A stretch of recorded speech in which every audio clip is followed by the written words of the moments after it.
கடவுளுடன் காலை வணக்கம். புனித லூக்கா எழுதிய நற்செய்தி 18 அதிகாரம் 9 முதல் 14 வரை உள்ள இறைவார்த்தைகள். அக்காலத்தில் தாங்கள் நேர்மையானவர் என்று நம்பி மற்றவர்களை இகழ்ந்து ஒதுக்கும் சிலரை பார்த்து இயேசு இந்த உவமையை சொன்னார். இருவர் இறைவனிடம் வேண்ட கோவிலுக்கு சென்றனர். ஒருவர் பரிசேயர், மற்றவர் வரி தண்டுபவர். பரிசேயர் நின்று கொண்டு இவ்வாறு இறைவனிடம் வேண்டினார்: கடவுளே, நான் கொள்ளையர், நேர்மையற்றோர், விபச்சாரர் போன்ற மற்ற மக்களைப் போலவோ இந்த வரி தண்டுபவரைப் போலவோ இல்லாதது பற்றி உமக்கு நன்றி செலுத்துகிறேன்.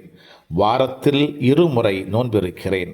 என் வருவாயில் எல்லாம் 10 பங்கை கொடுக்கிறேன். ஆனால் வரி தண்டுபவர் தொலையில் நின்று கொண்டு வானத்தை அண்ணாந்து பார்க்கக்கூட துணியாமல் தம் மார்பில் அடித்து கொண்டு, கடவுளே, பாவியாகிய என் மீது இறங்கியருளும் என்றார். இயேசு பரிசேயரல்ல, வரி தண்டுபவரே கடவுளுக்கு ஏற்புடையவராகி வீடு திரும்பினார். ஏனெனில் தம்மைத்தாமே உயர்த்துவோர் தாழ்த்தப் பெறுவர், தம்மைத்தாமே தாழ்த்துவோர் உயர்த்தப் பெறுவர் என நான் உங்களுக்கு சொல்லுகிறேன் என்றார். கிறிஸ்துவின் நற்செய்தி.